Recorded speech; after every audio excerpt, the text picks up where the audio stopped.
Hi dudes. Union budget 2024 இதுக்கு தாங்க பரபரப்பாக நம்ம தமிழ்நாடுல இந்தியாவே வந்து பரபரப்பாக நேற்று ஃபுல்லாகவே வந்து இதை பற்றி தான் வந்து பேசிகிட்டு இருந்தாங்க. அப்படி இந்தியன் பட்ஜெட்டில் என்னென்ன வந்து நல்ல விஷயங்கள் கொண்டு வந்தாங்க, இல்லை வந்து பழைய விஷயத்தையே அப்படியே வந்து பட்டிட்டிங்கரிங் பண்ணி வந்து ஸ்பேட்ச் ஒர்க் பண்ணி வந்து கொடுத்துருக்காங்க அப்படின்றத இந்த வீடியோவில் நம்ம டீட்டெயிலாக நம்ம வந்து தெரிஞ்சிக்க போகிறோம். First of all Nirmala Sitharaman இவங்க தான் வந்து 2019 2024 வரைக்குமே வந்து பட்ஜெட் தாக்கல் பண்ணியிருக்காங்க. இது வரைக்கும் 7 வாட்டி வந்து அவங்க வந்து பட்ஜெட் தாக்கல் பண்ணியிருக்காங்க, ஒரு இடைக்கால பட்ஜெட்டோட சேர்த்து. இடைக்கால பட்ஜெட்னா என்னன்னு கேட்டீங்கன்னா, இப்போ ரீசெண்டாக வந்து எலெக்ஷன் நடந்தது இல்லை, ஸோ நிறைய பேருக்கு தெரியும். பாராளுமன்ற எலெக்ஷனுக்கு முன்னாடி வந்து ஒரு பட்ஜெட் தாக்கல் செஞ்சாங்க. ஏன் வந்து அதை தாக்கல் செஞ்சாங்கன்னு கேட்டீங்கன்னா, சப்போஸ் எலெக்ஷனில் வந்து காங்கிரஸ் வந்துருச்சுன்னு வச்சோங்களேன், அவங்க தான் வந்து அடுத்த 5 ஆண்டுகளுக்கு வந்து பட்ஜெட் தாக்கல் செய்வாங்க. ஆண்டுக்கு ஒரு முறை வந்து பட்ஜெட் வந்து நாடாளுமன்றத்தில் வந்து தாக்கல் செய்வது இதுதான் வந்து வழக்கம். சரிங்களா? 2019, 20, 21, 22, 23, 24 கிட்டத்தட்ட வந்து 6 வாட்டி வருது. அந்த இடைக்கால பட்ஜெட்டோடு சேர்த்து 7 வாட்டி இது வரைக்குமே வந்து யாருமே வந்து இந்த பட்ஜெட் வந்து 7 வாட்டி தொடர்ந்து வந்து பண்ணதே கிடையாதுங்க. இவங்க தான் வந்து ஃபார் த ஃபர்ஸ்ட் டைம் வந்து இவங்க வந்து பட்ஜெட்லாம் தாக்கல் பண்ணியிருக்காங்க. இப்போ பட்ஜெட்னா என்னென்னு ஃபஸ்ட்டு தெரிஞ்சுக்கலாம், சும்மா ஷார்ட் அண்ட் ஸ்வீட்டாக. பட்ஜெட்னா வேறு ஒன்றும் இல்லைங்க. இப்போ வந்து நீங்கள் வந்து அந்த காலத்தை எடுத்துக்கோங்களேன், ஒரு 90s ஒரு 2000 எடுத்துக்கிட்டீங்கன்னு வச்சுக்கோங்களேன். இப்போ வந்து சேலரி வருது, ஒரு வீட்டில் வந்து ஒரு ஆண் மகனுக்கு ஒரு பெண் மகனுக்கு யாருக்கும் வந்து சேலரி வருதுன்னு வச்சுக்கோங்களேன். அவங்க என்ன பண்ணுவாங்க, பட்ஜெட் போடுவாங்க. இதுக்கு வந்து இவ்வளோ செலவு பண்ணலாம், இதுக்கு வந்து இவ்வளோ செலவு பண்ணலாம், இதுக்கு வந்து நம்ம வந்து செலவு கட் பண்ணிக்கலாம், ஏன்னா நம்மக்கிட்ட ஆல்ரெடி இருக்குது. இதுதான் வந்து பட்ஜெட். சரிங்களா? இப்படி பட்ஜெட் போட்டு நம்ம வந்து வாழ்ந்துட்டு வந்தோம்னு வச்சுக்கோங்களேன், நிறைய வந்து கடன் வாங்க வேண்டிய அவசியமே கிடையாது. அந்த மாதிரி தான் டோட்டல் இந்தியாவுக்கு, அது வந்து நம்மளோட குடும்பத்துக்கு மட்டும். இப்போ யூனியன், அதாவது டோட்டல் இந்தியாவுக்குமே வந்து 2024 2025 வரைக்குமே நீங்கள் இதை தான் பண்ணணும். இதுக்கு மீறி நீங்கள் பண்ணீங்கன்னா கண்டிப்பாக வந்து உங்களுக்கு வந்து தகுந்த நடவடிக்கை எடுக்கப்படும். அதுதான் வந்து யூனியன் பட்ஜெட் 2024. இப்போ அதை பற்றி தெளிவான டீட்டெயிலோட இந்த வீடியோ நம்ம தொடரலாம். தெரிஞ்சுக்கலாமா? வாங்க. இதுவரையும் வந்து நடந்த எல்லா பட்ஜெட்லையுமே வந்து ஃபஸ்ட்டு எடுத்தோன்னா வந்து ஒன்று வந்து திருக்குறள் சொல்லி ஸ்டார்ட் பண்ணுவாங்க, இல்லை வந்து தமிழ் பேசி வந்து ஸ்டார்ட் பண்ணுவாங்க. அதாவது புறநானூறு, அகநானூறு, இந்த மாதிரி ஏதாவது ஒரு குறளை சொல்லிட்டு தான் வந்து பட்ஜெட்டே வந்து யார், நிர்மலா சீதாராமன் வந்து தாக்கல் செய்வாங்க. அது நீங்கள் எடுத்து பார்த்தீங்கன்னா தெரியும். பட் இந்த வாட்டி வந்து தமிழ்ன்ற வேர்டே வந்து அவங்க யூஸ் பண்ணவே கிடையாது. தமிழ்நாடு, தமிழகம் அப்படின்னு சொல்லிட்டு தமிழ்நாட்டை அப்படின்னு சொல்லிட்டு எந்த ஒரு வேர்டுமே வந்து இந்த பட்ஜெட்டில் வந்து அவங்க வந்து சொல்லவே கிடையாது. இது வந்து ஆச்சரியமாக இருந்தது. அது ஸ்டார்டிங்கில் நமக்கு தெரியல, பட் போக போக வந்து நமக்கு என்ன தெரிஞ்சதுன்னு கேட்டிங்கன்னா, ஓகே நம்ம தமிழ்நாட்டுக்கும் இந்த பட்ஜெட்டுக்கும் எந்த ஒரு சம்மந்தமும் கிடையாது போல் அப்படின்னு நம்ம தெரிஞ்சிருந்துருக்கலாம் அவங்க வந்து ஸ்டார்ட் பண்ணக்குள்ளே. இப்போ சிறப்பம்சத்தை பற்றி பார்க்கலாம். எல்லாருமே எதிர்பார்த்த மாதிரி, சரிங்களா, தமிழகமும் எதிர்பார்த்தது, பட் வந்து தமிழ்நாட்டுக்கு எதுவுமே கொடுக்கல. தமிழ்நாட்டை வந்து ஒதுக்கியே வச்சுட்டாங்க. பட்ஜெட்டில் மணியை ஒதுக்காத மாதிரி தமிழ்நாட்டை வந்து பட்ஜெட்டுக்கும் இதுக்கும் சம்மந்தம் இல்லைன்னு சொல்லிட்டு தமிழகம், நம்ம தமிழகம் மட்டும் கிடையாது, அண்டை மாநிலம் கேரளா, அப்புறம் வந்து கர்நாடகா, இந்த 3 மாநிலத்தோட பேரே வந்து அவங்க வந்து உச்சரிக்கல. இப்போ டேக்ஸ் நம்ம பெரிதும் எதிர்பார்த்தது, டேக்ஸில் வந்து ஏதாவது வந்து மாற்றம் ஏற்படுமா அப்படின்னு சொல்லிட்டு மக்களாகிய நாம் வந்து நிறைய வாட்டி நம்ம வந்து ஒவ்வொரு பட்ஜெட்லேயும் வந்து, அதாவது டேக்ஸ் மீன்ஸ் உங்களுக்கே தெரியும். இப்போ வந்து நீங்கள் வந்து ஆண்டுக்கு வந்து இவ்வளோத்துலேருந்து இவ்வளோ லட்சம் நீங்கள் சம்பாரிச்சிங்கன்னா, அதாவது மந்த்துக்கு கிடையாது, ஒரு இயருக்கு நீங்கள் வந்து கவர்மெண்ட்டுக்கு டேக்ஸ் கட்டணும். நீங்கள் வந்து எந்த ஒரு எம்ப்ளாயிலையாக இருந்தாலும், நீங்கள் வந்து எங்கே வேலை செஞ்சுட்டு இருந்தாலுமே இந்த டேக்ஸ்ன்றது நீங்கள் பே பண்ணால் மட்டும்தான் நீங்கள் வந்து சம்பளம் வாங்க முடியும், இல்லைனா அதுக்கு வந்து ஃபைன் போடுவாங்க. இந்த மாதிரி போனதாட்டு எப்படி இருந்ததோ அப்படியே தாங்க இப்போயும் இருக்குது. 3 lakhs வரைக்கும், அதாவது இப்போ ஒரு இயருக்கு நீங்கள் வந்து 3 லட்சம் வரையும் நீங்கள் வந்து சம்பாதிக்கிறீங்க, 3 லட்சத்துலேருந்து 3 லட்சத்துக்குள்ளே வரையும் நீங்கள் சம்பாதிச்சிங்கன்னா உங்களுக்கு 0% டேக்ஸ். 3லேருந்து 7 லட்சம் வரையும் நீங்கள் வந்து, அதாவது வருமானம் வந்து இப்போ இயருக்கு நீங்கள் சம்பாதிச்சிங்கன்னா 5%. அதே மாதிரி வந்து 7லேருந்து 10 வந்தீங்கன்னா நீங்கள் உங்களுக்கு 10%. 10லேருந்து 12 வரையும் நீங்கள் வந்து சம்பாதிச்சிங்கன்னா உங்களுக்கு 15%. 12லேருந்து 15 லட்சம் வந்து 20%. 15 லட்சத்துக்கு மேலே இப்போ ஒரு இயருக்கு, இப்போ நான் சொன்னது எல்லாமே இப்போ ஒரு இயருக்கு, ஸோ 15 lakhsக்கு மேலே நீங்கள் நீங்கள் வந்து இப்போ ஒரு இயருக்கு வந்து நீங்கள் வந்து இன்கம் பெர் ஆனுவல் இன்கம் சொல்லுவாங்களே, நீங்கள் எடுத்தீங்கன்னா 30% ஆஃப் டேக்ஸ். இப்போ 15 லட்சத்தில் 30% எவ்வளோ வரும் நீங்களே கணக்கு பண்ணி பார்த்துக்கோங்க. கிட்டத்தட்ட வந்து அதிகமாக போகுது. சரிங்களா? இதில் தான் வந்து ஏதாவது மாற்றம் ஏற்படுத்துமா அப்படின்னு சொல்லிட்டு மக்களாகிய நமக்கு வந்து ஏதாவது ஒரு இருந்தது. ஏன்னு கேட்டிங்கன்னா, இந்த 3 லட்சம்ன்றதை வந்து 5 லட்சம் வரையும் நம்ம வந்து உயர்த்தினா நமக்கு நல்லாயிருக்கும், இல்லை வந்து 6 லட்சம் வரையும் உயர்த்தினா நல்லாயிருக்கும் அப்படின்னு சொல்லிட்டு நிறைய மக்கள் ஏங்கிட்டு இருந்தாங்க. பட் இதுவும் அப்படியே கொடுத்துட்டாங்க, எந்த ஒரு பேட்ச் ஒர்க்கும் பண்ணாமல் அப்படியே இருக்கிறது இருக்கட்டுமா, நீங்கள் வந்து இது பண்ணிக்கோங்கப்பா அப்படின்ட்டாங்க. இதுக்கு நடுவில் வந்து தங்கம் விலையை வந்து டேக்ஸ் வந்து நாங்கள் குறைக்க போகிறோம், அதாவது தங்கம், வெள்ளி, வைரம், இந்த மாதிரி நாங்கள் வந்து நகைகளுக்கு வந்து டேக்ஸ் எல்லாத்தையும் குறைக்க போகிறோன்னு வந்து சொன்னதுமே நேற்றே வந்து நீங்கள் பார்த்தீங்கன்னா தங்கம் விலை டவுன் ஆகிடுச்சுங்க. தங்கம் விலை சவரனுக்கு, அப்புறம் வந்து கேரட்டுக்கு அப்படியே வந்து 2000 2200 வரைக்குமே வந்து டவுன் ஆயிருக்கு. ஸோ இனிமேட்டுக்கு போக போக போக போக ஈவன் எந்த ஒரு நீங்கள் தங்கம் எடுக்கிறதா இருந்தாலும் சரி, எதாவது வெள்ளி எடுக்கிறதா இருந்தாலும் சரி, டைமண்ட் வாங்குறதா இருந்தாலும் சரி, இன்னும் ஒரு 1 இயர் கூட கிடையாதுங்க, ஒரு 1 மந்த் கழிச்சு நீங்கள் போய் எடுத்தீங்கன்னா கண்டிப்பாக இப்போ இருக்கிறத விட அப்போ வந்து ரொம்ப வந்து கம்மியாக இருந்திருக்கும். அடுத்து வந்து என்னன்னு கேட்டிங்கன்னு வச்சுக்கோங்க, செல்ஃபோன், அப்புறம் வந்து இந்த ஸ்பேர் பார்ட்ஸ்லாம் இருக்குல்ல, மொபைல் ஸ்பேர் பார்ட்ஸ், அப்புறம் வந்து சார்ஜர் ஸ்பேர் பார்ட்ஸ், இந்த மாதிரி ஸ்பேர் பார்ட்ஸுக்கு நாங்கள் வந்து சுங்க வரியை வந்து குறைக்க போகிறோம். அதாவது 15% வரைக்குமே நாங்கள் வந்து செல்ஃபோனுக்கு ப்ளஸ் வந்து அது எந்த மொபைலாக வேணாலும் இருக்கலாம், ஆண்ட்ராய்டு மொபைலாக இருக்கலாம், ஐஃபோனாக இருக்கலாம், பொதுவாக வந்து மொபைலுக்கு நாங்கள் வந்து வரி வந்து 15% வந்து குறைக்க போகிறோம். இப்படி சொன்னதில் வந்து நிறைய பேர் மொபைல் எடுக்கணும்னு ஆசைப்பட்டுட்டு இருப்பாங்க. அதாவது செகண்ட்ஸில் எடுக்கிறதா இருந்தாலும் சரி, இல்லை வந்து நியூவாக வந்து எந்த மொபைல், ஐஃபோன், அப்புறம் வந்து எந்த சாம்சங், வந்து எந்த ஒரு மொபைல் எடுக்கிறதா இருந்தாலும் சரி, உங்களுக்கு இனிமேட்டுக்கு நீங்கள் எடுத்தீங்கன்னா, அதாவது இன்னும் ஒரு 1 வீக் கழிச்சு நீங்கள் எடுத்தீங்கன்னா கண்டிப்பாக வந்து கிட்டத்தட்ட வந்து நமக்கு வந்து 15% குறையுமா, டேக்ஸ் வந்து 15% குறைஞ்சா கிட்டத்தட்ட வந்து ஒரு 500, ஒரு 1000 ரூபா வரையும், இப்போ இருக்கிறதோட ஒரு 1000, 1500 ரூபா வரைக்கும் நமக்கு வந்து குறையறதுக்கு அதிகபட்ச வாய்ப்பு இருக்குது. ஸோ இனிமேட்டுக்கு நீங்கள் மொபைல் எடுக்கிறதா இருந்தால் உங்களுக்கு வந்து லக். அதே மாதிரி தங்கம் எடுக்கிறதாலும் உங்களுக்கு லக். இதுக்கு முன்னாடி நீங்கள் தப்பி தவறி நேற்று அறிவிக்கிறதுக்கு முன்னாடி நீங்கள் போய் எடுத்துருந்தீங்கன்னா அவங்க பேட் லக். ஸோ கொஞ்சம் வெயிட் பண்ணி எடுத்துருந்தீங்கன்னா உங்களுக்கு, அதாவது ஈவன் தோ மொபைலாக இருக்கலாம், இல்லை வந்து கோல்டு, சில்வர் எதாக இருந்தாலும் சரி, உங்களுக்கு பேட் லக் தான். சரிங்களா? அடுத்து என்ன அறிவிச்சிருக்காங்கன்னு கேட்டிங்கன்னா 12 கோடி. சரிங்களா? 12 கோடி பட்ஜெட்டில் வந்து இன்டர்ன்ஷிப் இந்தியா முழுவதும் வந்து 12 கோடியில் வந்து 1,00,000 மாணவர்களுக்கு இன்டர்ன்ஷிப் நடத்தப்படும். இது மட்டும் இல்லாமல் 12 தொழிற்பூங்கா மீன்ஸ் ஐடி கம்பெனிஸ், அதாவது இந்தியா நகரத்தில் முழுக்க முழுக்க வந்து இன்னும் புதிதாக வந்து ஒரு 12 தொழில் பூங்கா வந்து நாங்கள் வந்து கட்டி அமைக்க போகிறோம் அடுத்த 5 ஆண்டுகளுக்குள்ள. இது வந்து வரவேற்கத்தக்கதாங்க. சரிங்களா? ஏன்னு கேட்டிங்கன்னா வேலைவாய்ப்பின்மை ரொம்பவே வந்து டவுனாக இருக்குது. யாரை வேணாலும் எடுத்துக்கோங்க, வேலையில்லை. இப்போ இந்த ஒரு 12 ஐடி கம்பெனிஸில் ஒரு தொழிற்சங்கம், அதாவது தொழிற்சாலை வருதுன்னு வச்சுக்கோங்களேன், தொழிற்பூங்கா வருதுன்னா கண்டிப்பாக வந்து நிறைய பேத்துக்கு வந்து வேலை கிடைக்கும். ஸோ வேலை கிடைக்காதவங்களுக்கு நிறைய பேத்துக்கு வேலை கிடைக்கும். ஸோ இது வந்து வரவேற்கத்தக்கது. ஸோ மத்தியில் வந்து பாஜக வர்றதுக்கு 2 மாநிலம் தாங்க காரணம். ஒன்று பீகார், ஒன்று ஆந்திரா. இவங்க 2 பேத்தையும் விட்டுருவாங்களா? பட்ஜெட்டில் வந்து இவங்க பேரை சொன்னாலும் கண்டிப்பாக வந்து ஆட்சி வந்து மாறுறதுக்கு அதிகபட்ச வாய்ப்பு இருக்குது. இதை தெரிஞ்சு நிர்மலா சீதாராமன் இந்த 2 மாநிலத்துக்குமே வந்து ஒரு மிகப்பெரிய தொகையை வந்து கொடுத்துருக்காங்க. ஏன்னு கேட்டிங்கன்னா இந்த தொகையை கொடுக்கலன்னு வச்சுக்கோங்க, கண்டிப்பாக வந்து ஆட்சி மாற்றம் ஏற்படும். ரீசன் 240 தொகுதி தான் வந்து பாஜக வந்தது.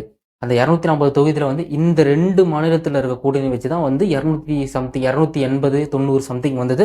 மத்தியில் வந்து மீண்டும் வந்து பாஜக ஆட்சிக்கு வந்தது. அவங்க 2 கோரிக்கை விடுத்திருந்தாங்க. பீகார் மாநில முதலமைச்சர் நிதிஷ்குமாரும், அப்புறம் வந்து சந்திரசேகர் ராவ், அவ்வளோ சம்திங், யார் ஆந்திரா மாநில முதலமைச்சர், இவங்க 2 பேரும் வந்து என்ன கோரிக்கை விடுத்திருந்தாங்க அப்படின்னா, எங்கள் மாநிலத்துக்கு நீங்கள் சிறப்பம்சம் கொடுக்கணும் பட்ஜெட்டில். அப்படி இல்லையா எங்கள் மாநிலத்துக்கு நீங்கள் ஒரு பெரிய தொகையை நீங்கள் கொடுத்தா மட்டும்தான் நாங்கள் கூட்டணிக்கு வருவோம்னு சொல்லிட்டு தான் இவங்க வந்து கூட்டணியை வைக்க ஆரம்பித்தாங்க. அது தகுந்த மாதிரி இந்த 2 மாநிலத்துக்கு தான் இந்த பட்ஜெட்டை நான் நினைக்கிறேன் லம்பாக கொடுத்துருக்காங்க. என்ன கொடுத்துருக்காங்க கேட்டிங்கன்னா, பீகார் மாநிலத்துக்கு கிட்டத்தட்ட வந்து 26,000 கோடி வந்து நிதி ஒதுக்கியிருக்காங்க. எதுக்கு நிதி ஒதுக்கியிருக்காங்கன்னு கேட்டிங்கன்னா, ஏர்போர்ட், ஹாஸ்பிட்டல், ஹைவேஸ், அதுக்கப்புறம் வந்து பல்லாவரம், வாட்டர் வாஷ், இது எல்லாத்தையும் சேர்த்து, அதாவது ஏர்போர்ட் வந்து திரும்ப வந்து கட்டியமைக்க. அங்கே ஆக்சுவலாக வந்து பீகார் மாநிலம் வந்து வளர்ந்து வர மாநிலம் தான். சரிங்களா? நம்ம டெவலப்டு கண்ட்ரிஸ்லாம் கிடையாது, டெவலப்டு ஸ்டேட்ஸ்லாம் கிடையாதுங்க. நம்ம சென்னை, பெங்களூர் மாதிரி பீகார்ன்றது இப்போ தான் வந்து வளர்ந்துட்டு வருது. சரிங்களா? இன்னும் வந்து அங்கே வந்து எந்த ஒரு வசதியும் இல்லாமல் இருக்கவங்களாம் இருக்காங்க. அவங்களுக்கு அதாவது திரும்ப வந்து ஏர்போர்ட் வந்து புதுப்பிக்கப்படும். ஹைவே, சரிங்களா, பயங்கரமான ஹைவே நாங்கள் போட்டு தரோம். அப்புறம் மட்டும் நிறைய ஐடி கம்பெனிஸ் எல்லாத்தையும் நாங்கள் கொண்டு வரோம். உங்கள் மாநிலத்துக்கு மட்டும் 26,000 கோடி நாங்கள் வந்து ஒதுக்கியிருக்கோம் பீகார் மாநிலத்துக்கு. அப்படியே நீங்கள் வந்து ஆந்திரா மாநிலம், சரிங்களா, பீகார், ஆந்திராவுக்கு வந்து கிட்டத்தட்ட வந்து 15,000 கோடி வந்து நிதி ஒதுக்கியிருக்காங்க. அதில் வந்து Pallavaram water resource, same like that. இதே மாதிரி நீங்கள் உங்களோட மாநிலத்தில் இந்த 15,000 கோடி வச்சு நீங்கள் எது வேணாலும் பண்ணிக்கோங்க, உங்களுக்கு இவ்வளோ கோடி நாங்கள் ஒதுக்கிட்டோம்னு சொல்லிட்டாங்க. ஆக்சுவலாக வந்து பீகார், ஆந்திரா இந்த பட்ஜெட்டில் வந்து இந்த 2 மாநிலம் மட்டும்தான் வந்து ரொம்ப வந்து ஹாப்பியாக இருந்திருப்பாங்க. எக்ஸப்ட் நம்ம தமிழ்நாடு, கர்நாடகா, கேரளாவை தவிர. ஏன்னா இந்த 2 மாநிலத்துக்கு தான் அதிகமாக வந்து இம்பார்ட்டன்ஸ் தந்துருக்காங்க. ஏன்னா மத்தியில் ஆட்சி பண்ணுறது அவங்க தானே. ஸோ அதனால் அண்ட் தென் ரேஷன் கார்டு, சரிங்களா. ஸோ ரேஷன் கார்டு வச்சுருக்கவங்களுக்கு 80 crore, அதாவது 1 கோடி ரேஷன் கார்டு வச்சுருக்கீங்க, அதுவும் ஏழை எளிய மக்கள் ரேஷன் கார்டு, இப்போ சாப்பாட்டுக்கே வழி இல்லாமல் இருப்பாங்களே, அவங்க ரேஷன் கார்டு வச்சுருந்தாங்கன்னா ஒரு 80 கோடி செலவில் ஃப்ரீ நட்ஸ், தானியங்கள், அதாவது தானியம் மீன்ஸ் பயிர் வகைகள்னு சொல்லுவாங்க, அந்த பயிர் வகைகள்லாம் ரேஷன் கடையில் தரமாட்டாங்க. அது நீங்கள் வந்து கடையில் தான் வாங்கணும். பட் இனிமேட்டுக்கு நாங்கள் வந்து 80 கோடி ரூபா செலவில் உங்களுக்கு ஃப்ரீயாகவே நாங்கள் வந்து தானியங்கள் வழங்க போகிறோம் அப்படின்னு சொல்லியிருக்காங்க. இதுவும் வந்து வரவேற்கத்தக்கது தான். அடுத்து என்னன்னு கேட்டிங்கன்னா, டேப்லெட்ஸ், மெயினாக வந்து டேப்லெட்ஸ். இப்போ வந்து டேப்லெட்ஸ்க்கு வந்து இப்போ வெளிநாட்டிலேருந்து ஒரு டேப்லெட்ஸ் வந்து வருதுன்னு வச்சுக்கோங்களேன். எல்லாமே வந்து ஃபாரின் வந்து இம்போர்ட்ஸ் தான், எக்ஸ்போர்ட்ஸ் தான். அங்கேருந்து வருதுன்னு வச்சுக்கோங்களேன். நமக்கு வந்து டாக்ஸ் கட்டியே ஆகணும். இந்த டாக்ஸையும் வந்து குறைச்சிருக்காங்க. எப்படி குறைச்சிருக்காங்கன்னு கேட்டீங்கன்னா, எல்லா டேப்லெட்ஸ்க்குமான்னு கேட்டீங்கன்னா, இல்லைங்க. குறிப்பிட்ட ஒரு சில டேப்லெட்ஸ்க்கு. இப்போ வந்து கேன்சர் டேப்லெட் மெடிசன்ஸ்லாம் இருக்குல்லங்க, அதுக்கு கிட்டத்தட்ட வந்து 20% வந்து டாக்ஸ் வந்து குறைச்சிருக்காங்க. அப்புறம் வந்து கர்ப்பப்பை புற்றுநோய்க்கான சில மெடிசன்ஸ்லாம் கொண்டு வருவாங்கல்ல. ஸோ அதுக்கும் வந்து ஒரு சில இதில வந்து இவங்க வந்து டாக்ஸ் குறைச்சிருக்காங்க. ஸோ இது வந்து வரவேற்கத்தக்கது தான். ஏன்னா வந்து மெடிசன் வந்து இம்பார்ட்டன்ட். அதுவும் கேன்சர் மெடிசன்லாம் ரொம்பவே இம்பார்ட்டன்ட். அதுக்கு நீங்க டாக்ஸ் குறைச்சீங்க, கண்டிப்பா வந்து ஃபாரின் கண்ட்ரீஸ் வந்து நம்ம இந்தியாவுக்கு வந்து நெறைய வந்து எக்ஸ்போர்ட் பண்ணலாம். சரிங்களா? இங்கேருந்து கூட நெறைய இம்போர்ட் பண்ணலாம். அங்கேருந்து கூட நெறைய எக்ஸ்போர்ட் பண்ணலாம். இதுவும் வந்து வரவேற்கத்தக்கது தான். இப்ப எந்தெந்த இதில வந்து விலை வந்து அதிகரிச்சது, எந்தெந்த விலை வந்து கம்மி பண்ணுதுன்னு பார்க்கலாமா? இப்ப அம்மோனியம் நைட்ரேட் மீதான சுங்கவரி, அதாவது இந்த மாரி கனிமங்கள் நீங்க கொண்டு வந்தீங்கன்னா 10% வந்து உங்களுக்கு வந்து சுங்கவரி அதிகரிக்கும். இப்போ வந்து வெளியிருந்து கொண்டு வராங்கல்ல, மற்ற மாநிலத்திலிருந்து நம்ம தமிழ்நாட்டுக்கு கொண்டு வரதா இருந்தாலும் சரி, தமிழ்நாட்டிலேருந்து வெளியே போறதா இருந்தாலும் சரி, முன்ன வந்து சுங்கவரி இது கிடையாது. இப்போ வந்து முன்ன இருந்தத விட ஒரு 10% நாங்க வந்து அதிகரிக்க போறோம் அப்படின்னு இருக்காங்க. சில வகையான தொலைத்தொடர்பு உபகரணங்கள், இதில் வந்து 10லிருந்து ஒரு 15% வந்து நாங்க அதிகரிக்க போறோம். தொலைத்தொடர்பு உபகரணங்கள்லாம் இப்போ வந்து சேட்டலைட் தாங்க. இப்போ வந்து தொலைத்தொடர்புனா என்ன? இப்போ இந்த செல்லு சரிங்களா? இந்த மாரி இதுக்கு தேவையான பொருட்கள்லாம் இருக்குல்லங்க. இப்போ சேட்டலைட் வைக்கணும்னா ஈஸியா, அதாவது டவர் வைக்கணும்னா ஈஸியா. இதுக்கு வந்து சுங்க வரிய 10லிருந்து 15% வந்து உயர்த்தியிருக்காங்க. அதுக்கப்புறம் மக்காத பிளாஸ்டிக் இருக்குல்ல, மக்காத பிளாஸ்டிக்னா நம்ம பிளாஸ்டிக் தாங்க. ஸோ பிளாஸ்டிக் கவர்லாம் சம்திங் இருக்கும்ல. ஸோ அது வந்து மக்காது சரிங்களா? மக்கும் குப்பை, மக்காத குப்பைனா உங்களுக்கு தெரியும். அந்த மாரி மக்காத பிளாஸ்டிக்கு 15% வந்து சுங்க வரி உயர்த்தப்படும். இத உயர்த்தி என்ன பண்ண போறாங்கன்னு கேட்டீங்கன்னா, இப்போ வந்து மக்காத பிளாஸ்டிக் இப்படி தயாரிக்கிற நிறுவனம்லாம் நெறையவே இருக்குங்க. அந்த நிறுவனம் இப்ப டாக்ஸ் வந்து ஒரு 5% அதிகரிச்சதுன்னா, கண்டிப்பா வந்து அவங்க வந்து இது பண்றது ப்ராடக்ட் வந்து இது பண்றது கம்மியாகும் சரிங்களா? அது வெளிய வரது கம்மியாகும். ஸோ இதனால வந்து பிளாஸ்டிக் வந்து உபயோகப்படுத்துறது கம்மியாகும் சரிங்களா? இது வந்து நமக்கு நல்லது தான். ஏன்னா மக்காத குப்பைய வச்சு ஒண்ணும் பண்ண முடியாது. மக்கும் குப்பைனா ஒண்ணும் பிரச்சனை இல்ல, மண்ணுல போட்டா மூடிக்கும். பட் மக்காத குப்பைய வந்து என்னதான் பண்ணாலுமே வந்து இது பண்ண முடியாது. அத எரிச்சா நமக்கு தான் மேல போயிட்டு அதுலேருந்து நமக்கு வந்து நெறைய தீங்கு ஏற்படும். இது வந்து 5% 15% உயர்த்திருக்கிறது. இது வந்து வரவேற்கத்தக்கது தான் நான் சொல்லுவேன். ஏன்னு கேட்டீங்கன்னா, இப்ப நான் சொன்ன ரீசன் தான் அதுக்கு. அடுத்து வேலைவாய்ப்பு திட்டங்கள பத்தி சொல்லியிருக்காங்க. அடுத்து 5 ஆண்டுகளுக்கு 1000 ஐடிஐக்கள் உருவாக்கப்படும். அதுக்கப்புறம் வந்து இந்தியாவின் முன்னணி நிறுவனங்கள் 5 ஆண்டுகளுக்கு 1,00,00,000 இளைஞர்கள் திறன் பயிற்சி, அதாவது இன்டர்ன்ஷிப் வந்து 1,00,00,000 பீப்பிள்ஸ்க்கு அடுத்த 5 ஆண்டுகள்ல இன்டர்ன்ஷிப் வந்து ஃப்ரீயா வந்து வழங்கப்படும். இன்டர்ன்ஷிப்னா ஃப்ரீயா வழங்க மாட்டாங்க. சரிங்களா? அவங்க காசு பே பண்ணி தான் இன்டர்ன்ஷிப் பண்ணுவாங்க. பட் இவங்க வந்து ஃப்ரீயா வந்து இன்டர்ன்ஷிப் நாங்க வந்து வழங்க போறோம்னு சொல்லி இந்தியா முழுவதும் 1,00,00,000 வீடுகள்ல வந்து சோலார் சிஸ்டத்த வந்து நாங்க வந்து பொருத்தி வைக்கப்படும். இது மூலியமா வந்து நமக்கு வந்து மின்சாரம் கம்மியாகும். சரிங்களா? இப்போ வந்து நம்ம மின்சாரம் வந்து எங்க இருந்து எடுக்கிறோம்? அது ஈபிலேருந்து எடுப்போம். அது டிஎன்இபி நம்ம தமிழ்நாடு எலக்ட்ரிசிட்டி போர்ட்லேருந்து எடுப்போம். அந்தந்த மாநிலத்தில இருக்க ஈபிலேருந்து நம்ம எடுப்போம். இப்ப நம்ம வீட்டிலேயே வந்து சோலார் சிஸ்டம் நம்ம வந்து தனியா வாங்கி வச்சோம்னு வச்சுக்கோங்க, நெறைய கரண்ட் வந்து நமக்கு கம்மியாகும். நெறைய பேத்துக்கு இது தெரியல சரிங்களா?